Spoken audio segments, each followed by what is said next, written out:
Our natural environment is like a life support system. The oceans, glaciers, and waterways, the air we breathe, the land we use for food and resources, and the flora and fauna that form the intricate web of life. Life would not be possible without all of these things existing in harmony.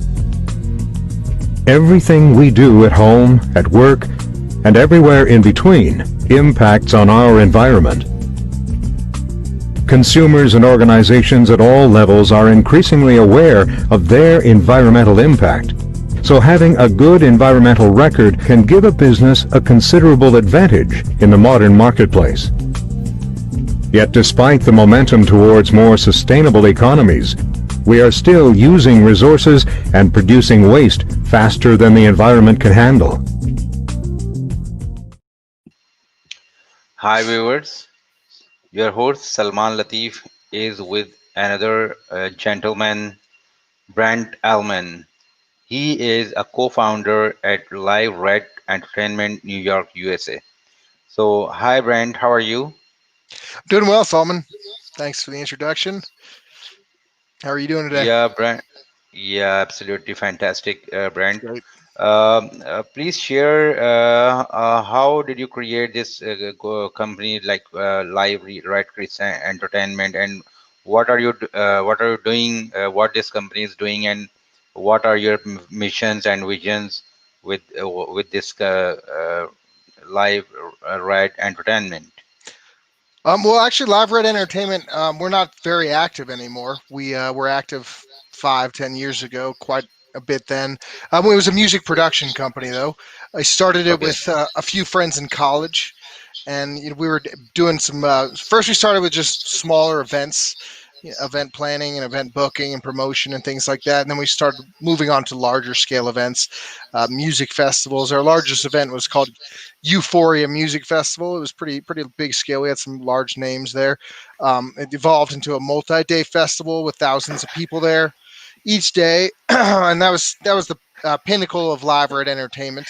After Live Red Entertainment, though, I continued doing certain things in music, just booking some events, and also did some things with food as well. But yeah, that's the extent to answer your question. What was going on with that? okay, that's great. So, what is actually music? Have you learned, and what is the relation of the music to the soul? Actually, Sure, absolutely, good question. Yeah, for me, music, especially live music, it created these experiences and these relationships in my life that were so unique and special and paramount that I felt compelled to pursue an occupation where I was enabling other people to be able to find themselves in that similar environment. I felt like the live music environment itself was creating, this. It just created some kind of magic almost, and just allowed for these types of situations to occur, and I wanted to just enable other people to be able to have that environment and be able to find their own experiences, their own synchronicities, meaningful relationships, and things like that. The songs themselves, there's so much meaning, and the nostalgia that happens listening to certain songs. It's just really it's a beautiful experience, and I wanted to help recreate it for others. And I'm not really an artist myself. I have a high appreciation for art, of all different types. I'm more of a connector. So I've been, trying to put these things together, knowing venue owners, knowing these musicians and things like that. That was what I was doing in the past. And, it was a tough industry to be in, because there's just so many people that want to work in the music industry for similar reasons because of the fact that it's, where their passion lies. And so it was tough to find a way in that industry that was, making the type of money that I needed. And I did some other things, and right now I'm looking towards some occupations in the hemp industry. I've got a gig right now that I'm waiting on. There's just some delays working at this lab doing hemp extractions and things like that.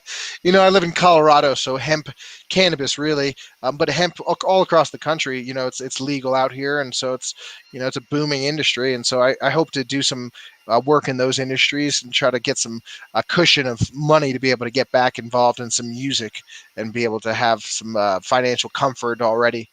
So that's been a goal for me to just get back into it like that.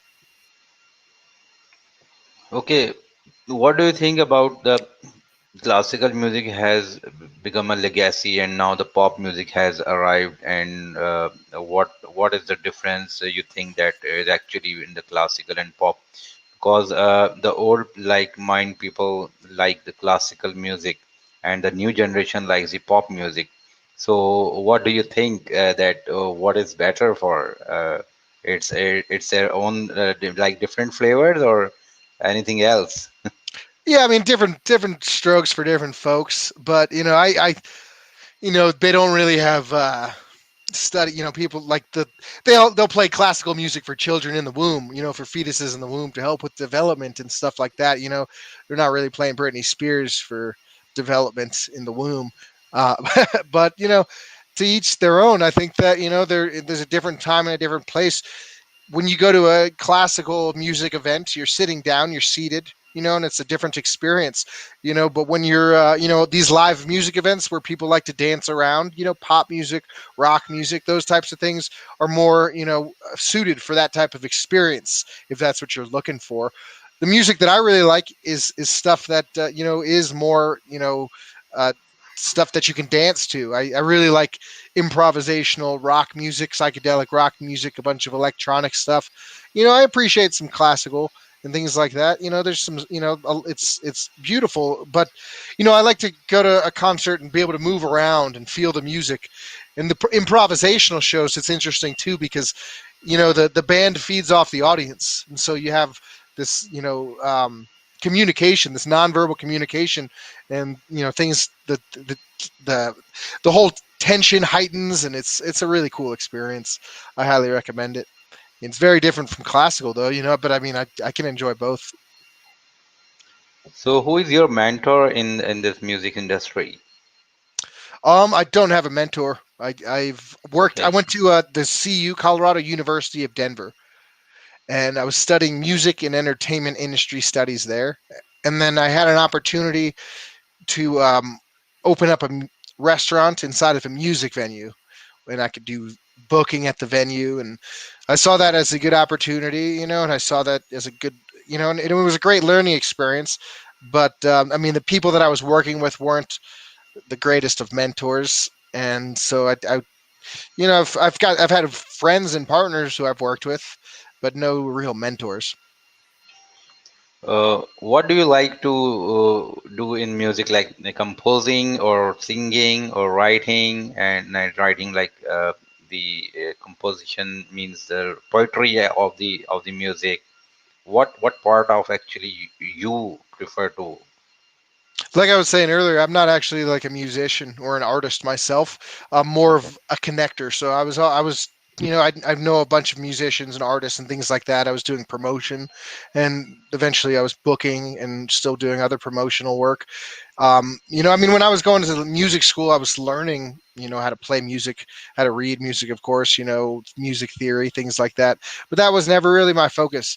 My focus was what kind of music makes the hairs on the back of my neck stand on end.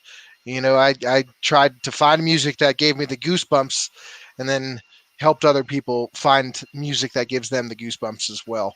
That was really, my goal was to just facilitate more so than actually create. So, what do you think is the future of the music and all other these type of entertainment? What is the future? Yeah, I mean, obviously, people since, well, not obviously, but because of coronavirus and stuff, a lot of people have taken to the internet, live streaming and things like that.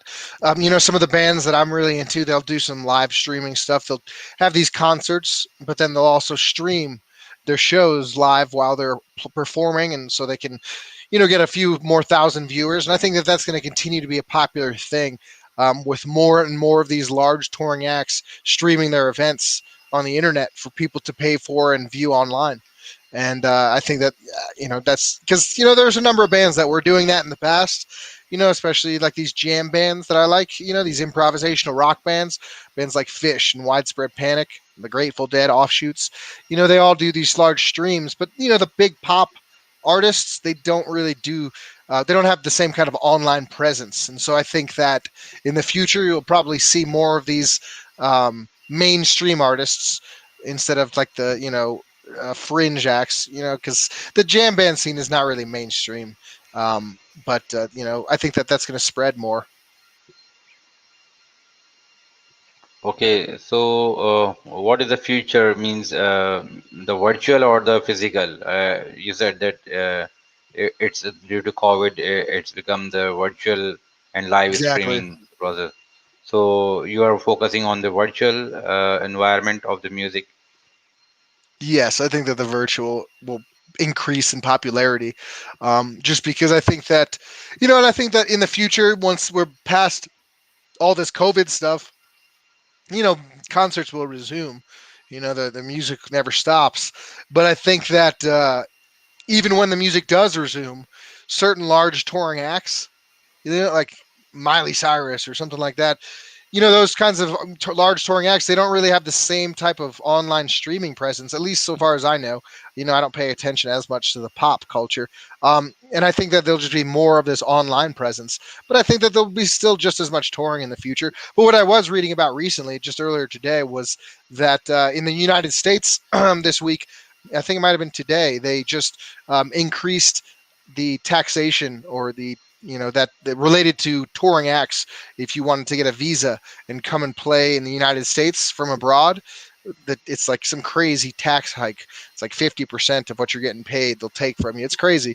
I don't know if that's I just saw it briefly earlier, so the numbers that I'm quoting may not be accurate, but I saw that they did increase whatever the visa related fees are for touring musical acts wanting to come into the United States, which is a bummer. But I think that too would also lead to more of a virtual presence. And I think that virtual reality and augmented reality is also something we'll probably see in here in the next 5 years, 10 years, whatever, where I'll be able to go to a concert, in Pakistan from my living room in Colorado, by just putting on some kind of headset or something like that. Or maybe, I can have holograms in my living room, that's just like, who knows? We've got a lot to go. And I think that recording these concerts in ways where then we can, enjoy a hologram in our living room or something like that will be something that happens in the next, 5 years or 10 years.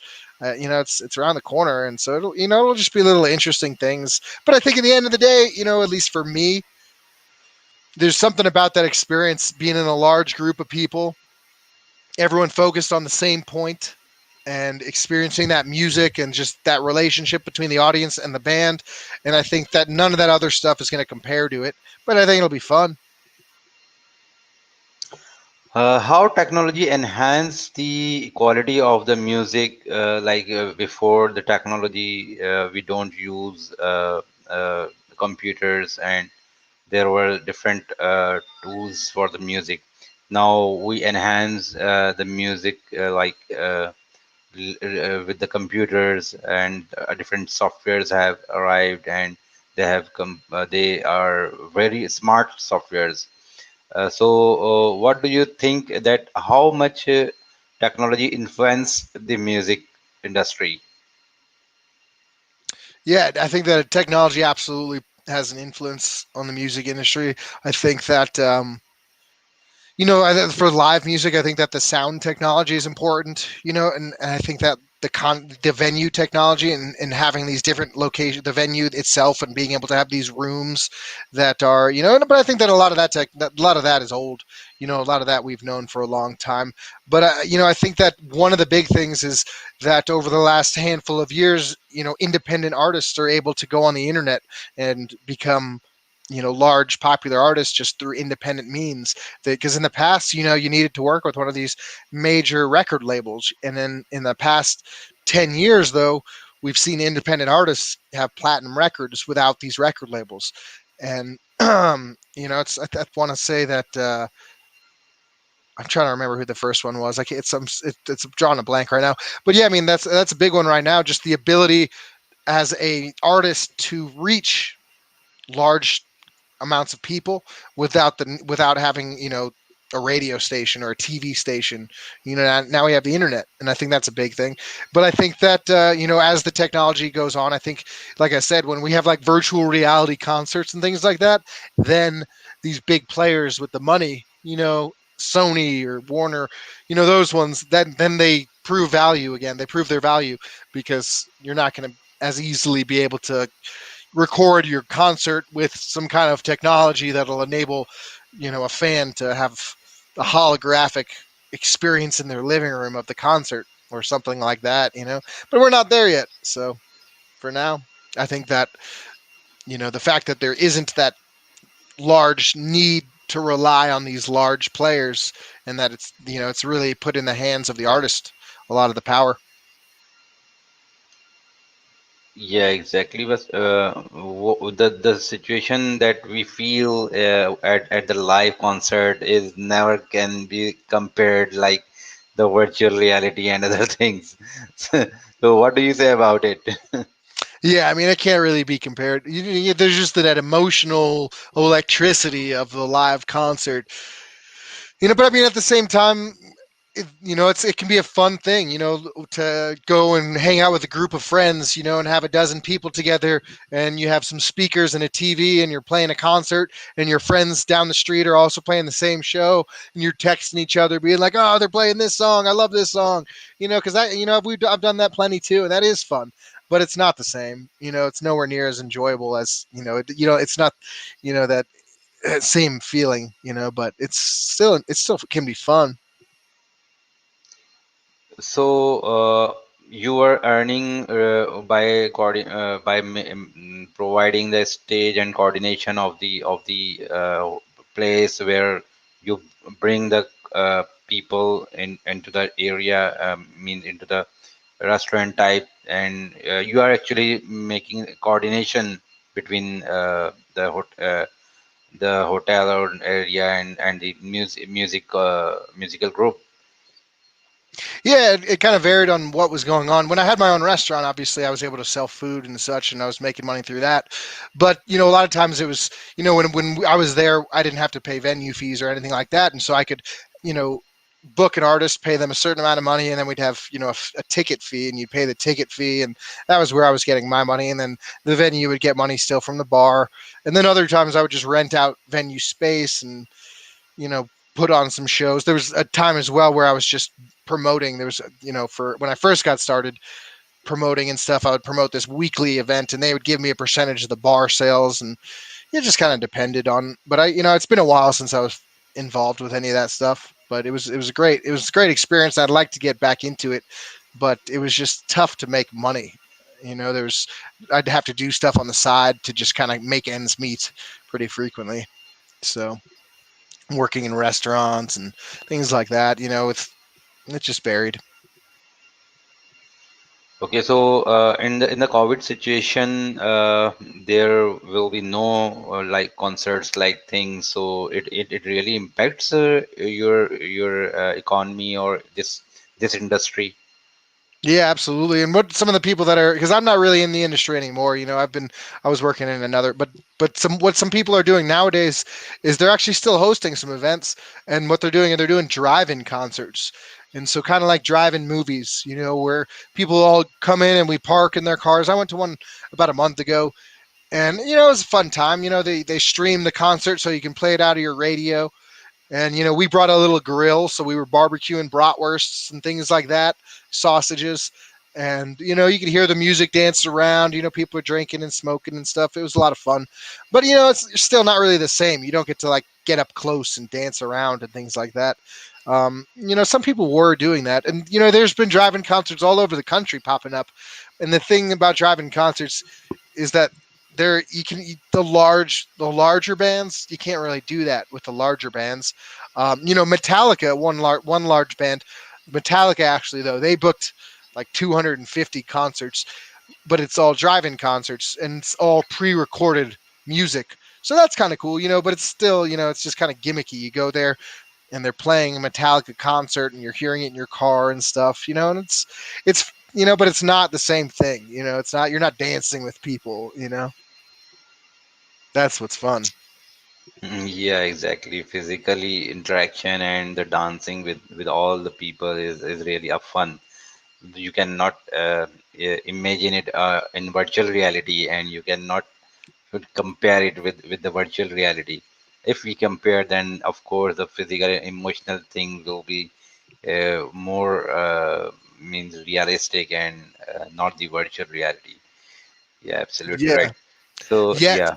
yet, it's possible though that we have technology to make virtual reality advanced enough where we can go into different worlds. I was just reading a book the other day or listening to a book on tape.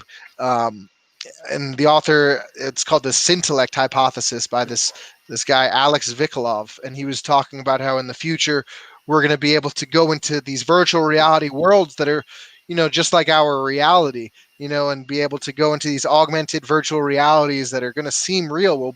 We'll be in a different body, and it'll be like this brain computer interface allowing us to upload into these programs. And if that's the case, if we can transfer our consciousness into some virtual body in some type of computer program, then we could be around a bunch of people that are also in these virtual bodies, and it could be more similar to that experience, because in that type of experience, it could really feel like you're there, but we're not there yet, but it would be cool. Yeah, exactly. So, Brent, I will share our. Actually, I'm shifting the topic from music and entertainment to the safety first thing and healthy environment for all.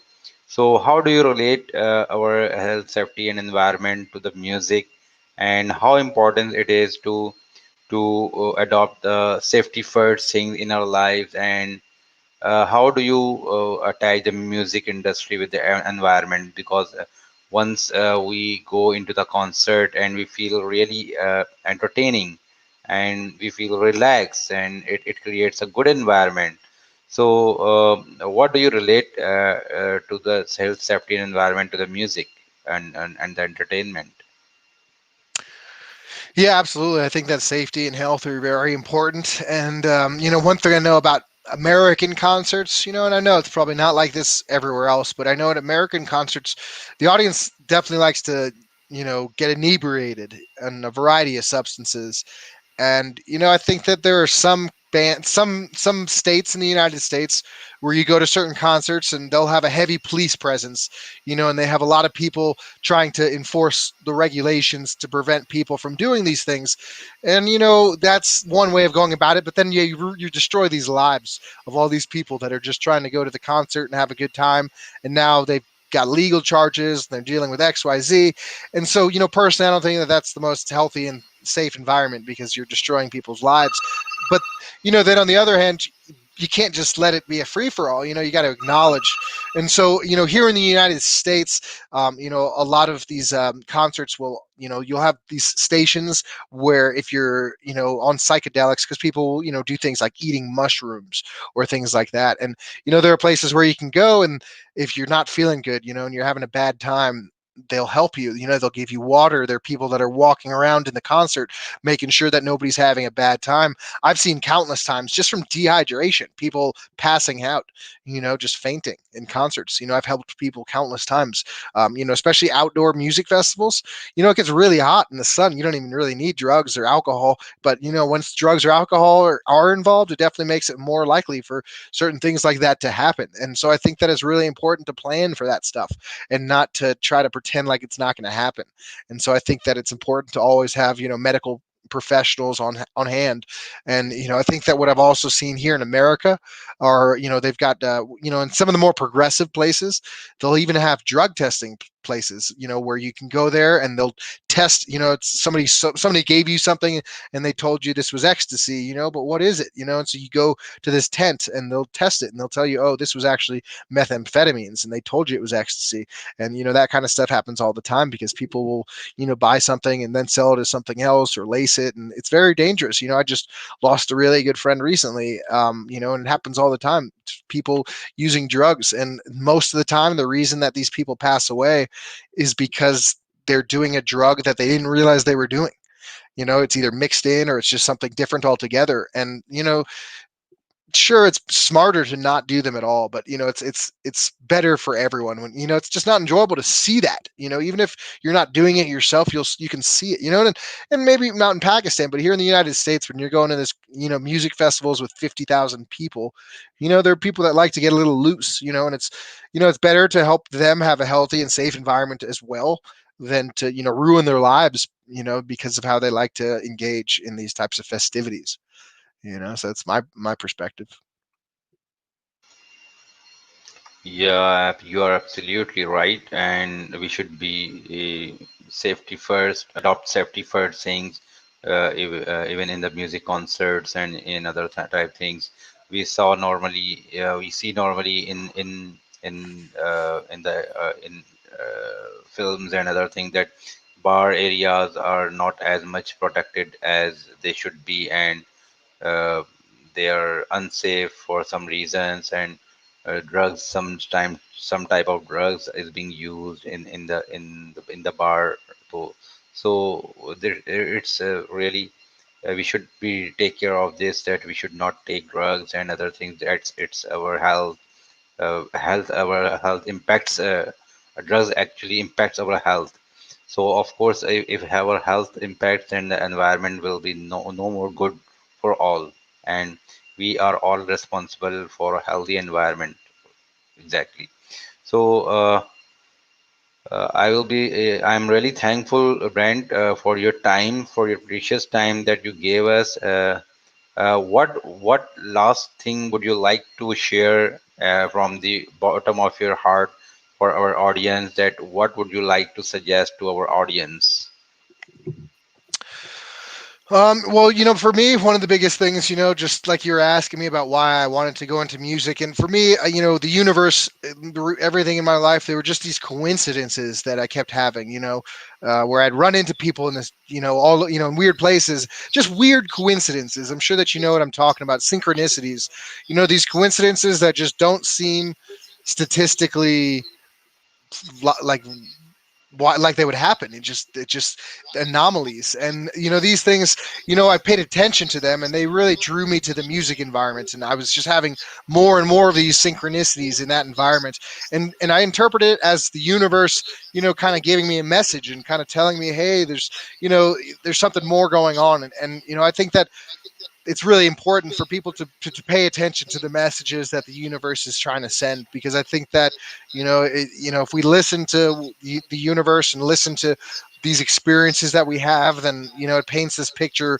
of universal love and energy and connectivity that is really really a beautiful thing. Okay. Thank you so much, Brent, for being with us, and I am really thankful to you, and from the bottom of my heart, thank you so much being with us. Thank you. No problem, Thanks Ellman. again. Have a good night or day. Cheers. Bye. Bye.